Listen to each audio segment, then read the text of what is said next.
Welcome back everyone. This is episode 2 of my Let's Play Dwarf Fortress. And today we're actually going to do something. We got the game all set up, we finally got our world rendered, history created, and everything's going good. We've embarked, and it's time to start. Now, the first thing we're going to do is look around the map and find somewhere where we want our fortress. Somewhere where we can defend rather easily in case of an attack, without causing ourselves too much trouble getting to and from resources. One thing we are going to want to do real quick, it looks like, is chop some trees down. So to do that, we're going to press E to go to designations, and T for chop trees down. You're going to press enter where your little yellow X cursor is. You're just going to select a square, and then these items right here that got highlighted, those are the trees to be cut down. Now, when we unpause the game, which we don't do yet, because we have other things we need to do, our woodcutter dwarf will come down and cut these trees down, and then if we had a stockpile, they'll place the wood around. Alright, so the next thing we need to do is dig around a bit and get an idea where we want our fortress. Actually, right here looks good. If you look, we can have a courtyard here and then build walls around here. This will allow us to dig into here and then expand throughout this area without too much trouble. So I think we're going to dig here. Now to dig, you also go to the designations menu with D, and you press D again to mine. Then, like chopping trees, you just choose the square area that you want. Now what we're going to do over here is we're going to make a spot for our trade depot. So when that caravan that comes, we have somewhere for them to park. This is actually pretty crucial because without it, you'll have a very hard time surviving winter because you won't have the necessary food or alcohol to get you through the winter. Because keep in mind, if you're in a temperate or colder area, the water is either frozen all year round or it freezes right in the middle of fall and doesn't unfall until the middle of spring, which can make it quite difficult for survival. So what we're going to do real quick is just dig out a quick area.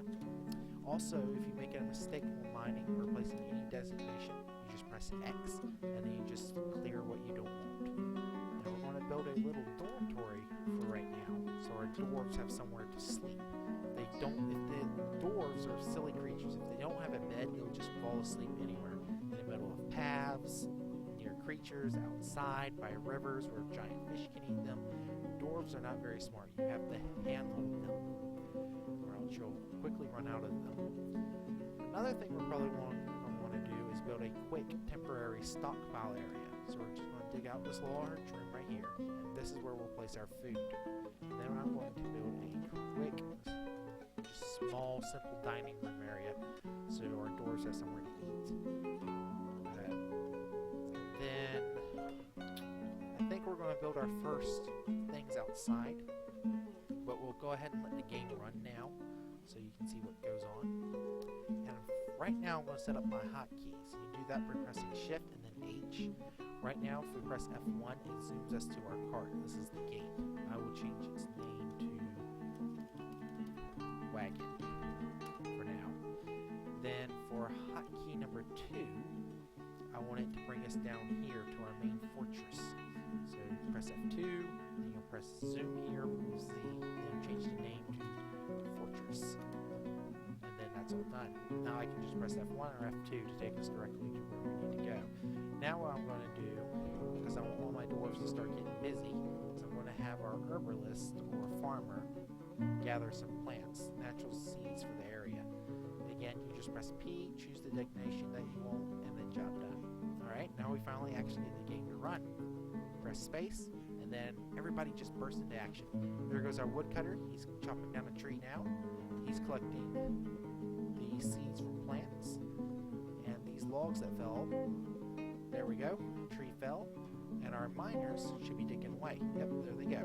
We'll actually get a trade depot built so we can see them.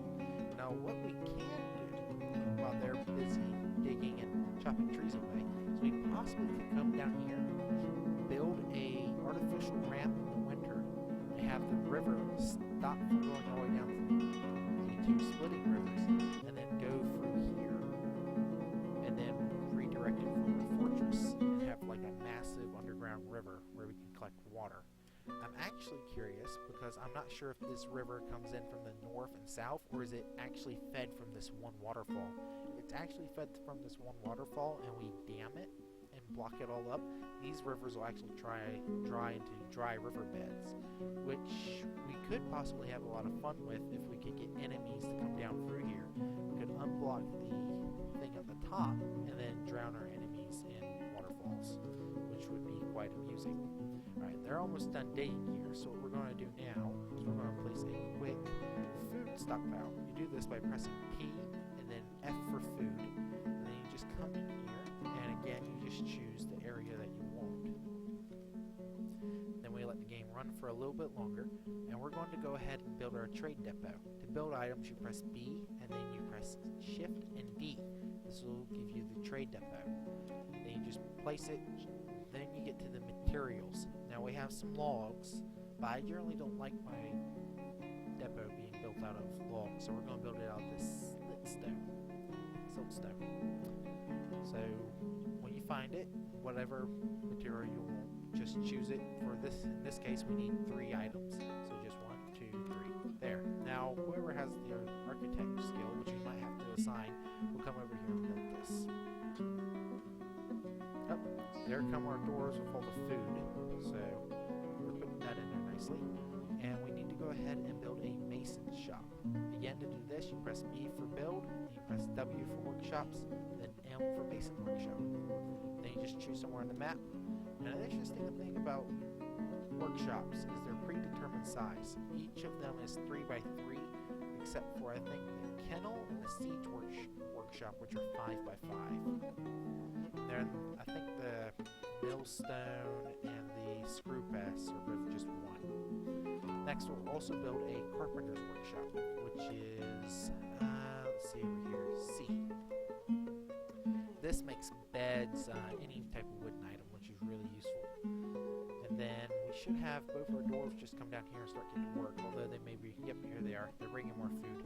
This right here is alcohol. These are probably seeds. Yep, that's a helmet spawn bag. And then we have purple amaranths. I think those can be made into an alcohol. I'm not sure. Our mason shop has been built, so we're going to go ahead and tell them to construct some rock tables and some rock thrones, which are chairs. Actually going to go ahead and get someone to remove this wagon so we can figure out what we have here and get it placed underground, because occasionally you'll have meddlesome creatures come through and they'll steal your items and then run off of them, which is really annoying. They'll take the most expensive items they have access to first and then run off of them, and it's like, oh great, I just lost my special tool, now I'm defenseless. Alright, now this is a good start to our fort, but I don't necessarily want it being this high up, so we're going to dig it down a little more. We press J to dig it downstairs, then we press the shift and I think it's the lesser than sign to go down a little, and then the greater than sign to go up. And then we're going to press the U for upstairs and just drag and drop. Now they'll come up here, they'll dig these downstairs, and then they'll dig these upstairs, and then that connects the two layers. And then we'll just rinse and repeat until we have a sufficient depth level.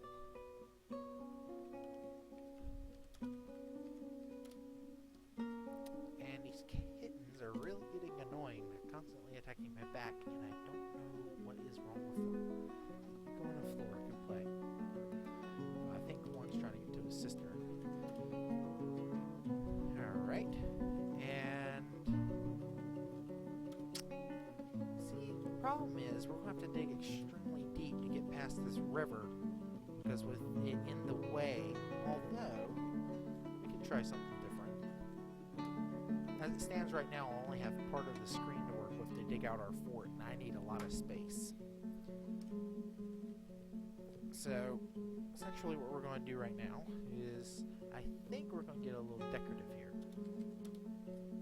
And we'll dig one more layer down, and we're going to just basically go ahead, dig a 3 by 3 path. Now you can make these main walkways any size you want, but the problem you'll run into is is your dwarves, the way they walk, is if they come in contact with another dwarf in the same tile, one of them will be chosen to basically lie down, and then the other dwarf walks on top of them. This creates a lot of traffic jams, and you really don't want that. Oh, I just screwed up something here. You want to attempt to be extremely safe, and you can easily get killed in this game, extremely easily. So it's always a good idea to plan ahead. What I'm basically going to do is I plan to eventually have magma pumped up to these areas. What these are channels. It basically digs this one layer and then goes a layer down and digs another hole. That makes it effectively a 2Z layer deep hole. Things can't climb out of it, things can't climb. When things fall into it, it's very hard for them to get out. So that's kind of why I do it. Then I'll have a bridge placed over here, which will potentially block any unwanted visitors.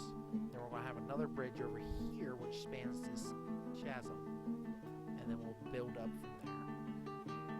So right now I think we're going to build some bedrooms. Maybe not bedrooms, but workshop areas, places where people can get to work, so we can get our crafts going, because I want to have some items here before the caravan gets here to trade with. Places out, and I always make them these 4x4 rooms, because the way workshops work, some of them which you place, if you place them in a 3x3 room, you'll run into an issue where the dwarf building the workshop can actually get trapped inside the room. When I first played this, I trapped a few dwarves inside there, and I couldn't figure out why they want to get out, and then they starved and died. The other dwarves got unhappy and sad because their loved ones died, and it wasn't a very good time for that caravan. Needless to say, we didn't make it that far. But first, my mistakes hopefully won't translate into your mistakes. That's what I'm here for. Making Dwarf Fortress foolproof.